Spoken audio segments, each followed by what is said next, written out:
Europe 1. Le journal de 6h, Fanny Marceau, bonjour. Bonjour Thomas, bonjour à tous. L'union fait la force et c'est avec cette maxime qu'une demi-douzaine de dirigeants européens vont accompagner Volodymyr Zelensky à Washington aujourd'hui.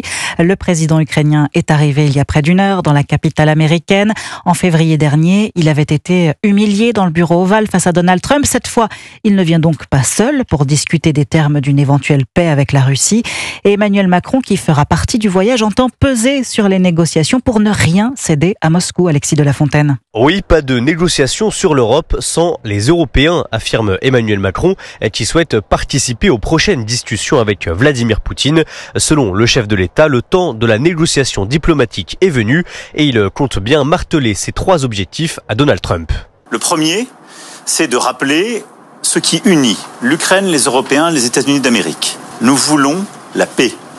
Le deuxième, de pouvoir ici rappeler qu'il ne peut pas y avoir de discussion territoriale concernant l'Ukraine sans les responsables légitimes, démocratiquement élus de l'Ukraine. La troisième chose, c'est de faire le lien entre toute question territoriale et les garanties de sécurité. La question de la souveraineté territoriale ukrainienne reste indiscutable selon Emmanuel Macron, qui salue tout de même des avancées importantes pour aboutir à une paix durable, même si le chef de l'État reste encore très méfiant vis-à-vis de Vladimir Poutine. Est-ce que je pense que le président Trump veut la paix ? Oui. Est-ce que je pense que le président Poutine veut la paix ? La réponse est non. Je pense qu'il veut la capitulation de l'Ukraine. C'est ça qu'il a proposé. Mais Emmanuel Macron se dit quand même à nouveau disponible pour échanger par téléphone avec le président russe. Alexis de la Fontaine du service politique d'Europe 1. Ce matin, Volodymyr Zelensky a déclaré vouloir mettre fin à la guerre rapidement, mais avec une paix durable. Réponse aux déclarations cette nuit de Donald Trump sur son réseau Truth Social. Le président américain l'affirme, Volodymyr Zelensky peut mettre fin à la guerre avec la Russie presque immédiatement. Pour peu qu'il se plie aux exigences de Moscou. Pas question de récupérer la Crimée et pas question pour l'Ukraine d'entrer dans l'OTAN, écrit en majuscule le locataire de la Maison-Blanche. Des conditions édictées par Vladimir Poutine vendredi en Alaska et que Donald Trump espère faire accepter à son homologue ukrainien aujourd'hui, Charles Bouchin. Oui, Donald Trump l'assure sur son réseau Truth Social, de grands progrès ont été faits avec la Russie. Pas plus de détails pour l'instant, mais cela devrait porter sur la répartition des territoires en Ukraine. Vladimir Poutine demande que les Ukrainiens quittent les régions de Donetsk et de Lugansk, quasi totalement occupées par les forces russes. Jean-Éric Brana, spécialiste de la politique américaine. Ce qui est demandé à Vladimir Zelensky, c'est tout simplement d'abandonner une partie de son territoire en échange d'un gel de la ligne de front. Le président russe s'engagerait à ne pas poursuivre son offensive, notamment dans les régions de Kherson et Zaporijjia, majoritairement sous le contrôle de l'armée ukrainienne. Donald Trump préfère maintenant cette option plutôt qu'un cessez-le-feu. Ce qui compte, c'est une paix globale, puisque c'est désormais le nouveau leitmotiv. On ne parle plus de cessez-le-feu, mais de paix globale. Les États-Unis ont par ailleurs affirmé être convenus de garanties de sécurité solides pour l'Ukraine. La possibilité d'une clause similaire à celle de l'article 5 de l'OTAN sur la défense collective est sur la table.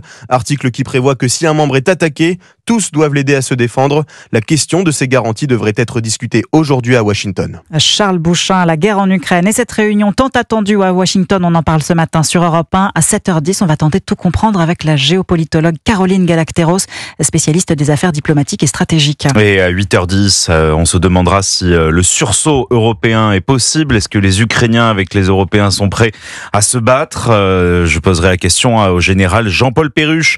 Il est notre invité ce matin. Il est l'ancien directeur général de l'état-major de l'Union européenne. Vous écoutez Europe 1 matin, il est 6h05. Manuel Valls en route pour la Nouvelle-Calédonie, plus d'un mois après la signature de l'accord de Bougival. Le ministre des Outre-mer va tenter de convaincre les indépendantistes du FLNKS qui ont rejeté le texte de revenir à la table des négociations. Les conséquences d'une absence d'accord seraient dramatiques, explique Manuel Valls dans Le Parisien aujourd'hui en France ce matin, citant pêle-mêle l'arrêt des investissements dans le territoire, la fermeture des 3 usines de nickel, la perte de milliers d'emplois et des aides financières de l'État au compte-gouttes. Le ministre des Outre-mer qui se dit par ailleurs ouvert à la discussion à Paris avec Christian Tin, le président du FLNKS, interdit de séjour en Nouvelle-Calédonie et mis en examen pour son rôle présumé dans les émeutes l'an dernier. Les agriculteurs ne désarment pas après la censure de la loi du plomb. Les syndicats lancent de nouveaux appels à la mobilisation. Oui, la FDSEA et les jeunes agriculteurs prévoient une mobilisation ce mercredi dans le Bas-Rhin. Mouvement également prévu dès vendredi dans la Marne à l'initiative de la coordination rurale.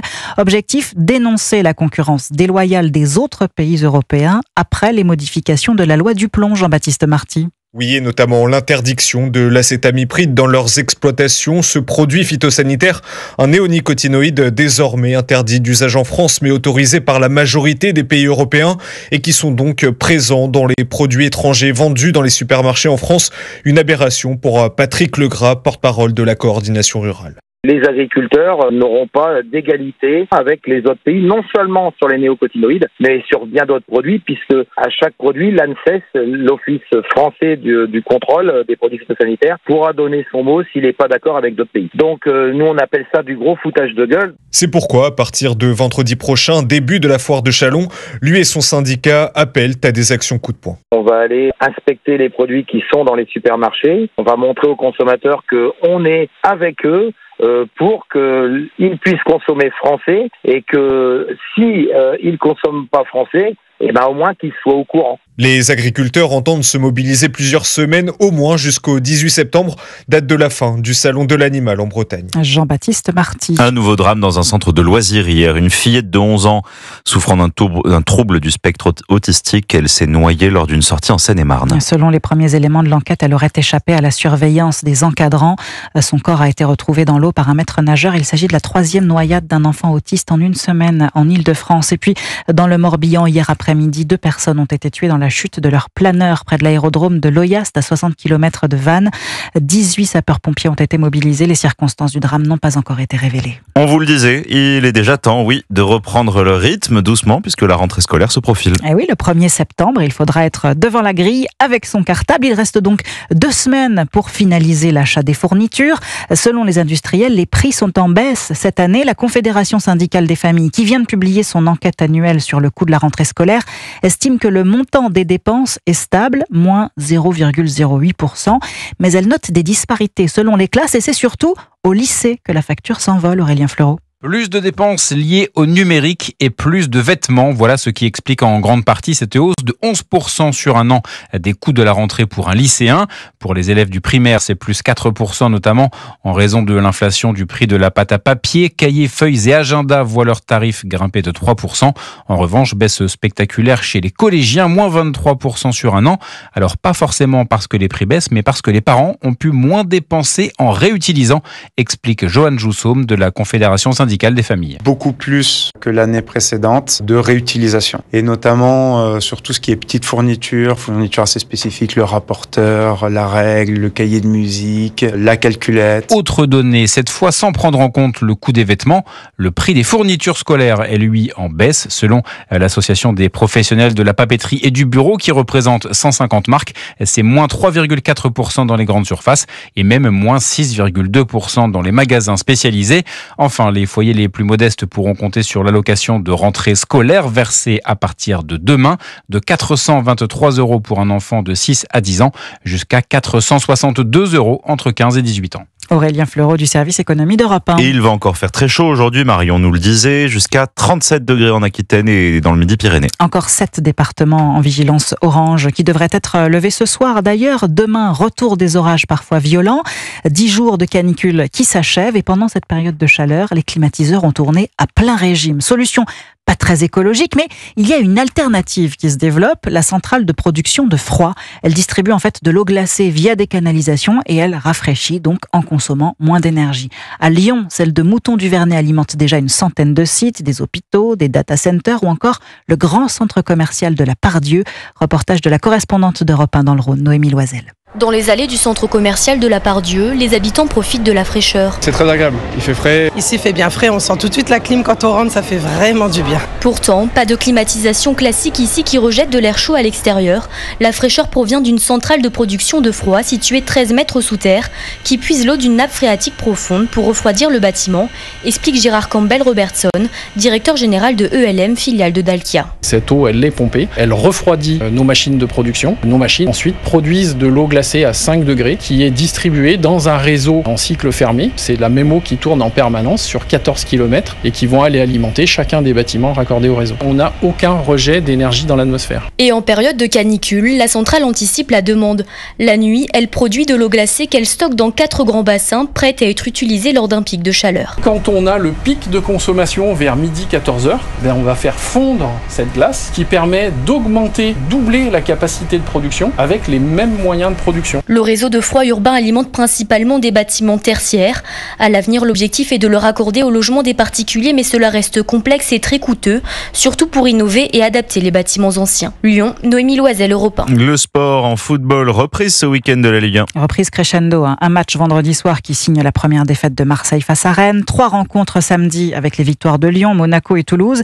Et hier, 5 matchs que vous avez suivis pour Europe 1, Thomas Guignot. Oui, en commençant par le match qu'il fallait suivre, Brest-Lille, débute à l'appel, un score final de 3 partout et surtout une ouverture du score par l'inoxydable Olivier Giroud, 38 ans et toujours le même sens du but. Le meilleur buteur de l'histoire des Bleus a savouré ce retour en France. Un réel bonheur de revenir sur les pelouses de Ligue 1, un bon petit stade, une belle ambiance et du spectacle. Ça fait plaisir de revenir aussi en France pour ça, de rencontrer des supporters brestois qui oublient pas. Donc voilà, ça aussi, ça fait plaisir. Du côté des promus, un club était particulièrement attendu pour son retour en Ligue 1 après 46 ans, le Paris FC. Et c'est une petite désillusion pour l'équipe désormais propriété de la famille Arnaud, avec une défaite d'un but face à Angers qui a pourtant fini le match à 10 contre 11. Enfin, pour clôturer cette première journée, le PSG a fait le service minimum à Nantes. Largement remanié au coup d'envoi, le champion en titre a accéléré quand Luis Enrique a fait entrer ses stars. Grâce à un but de Vitinha, les Parisiens se sont imposés 1-0. Un score qui résume bien cette reprise timide pour les clubs français, puisque 7 matchs sur 9 se sont terminés sur la plus petite des marges. Thomas Guignot. Merci Fanny, votre journal.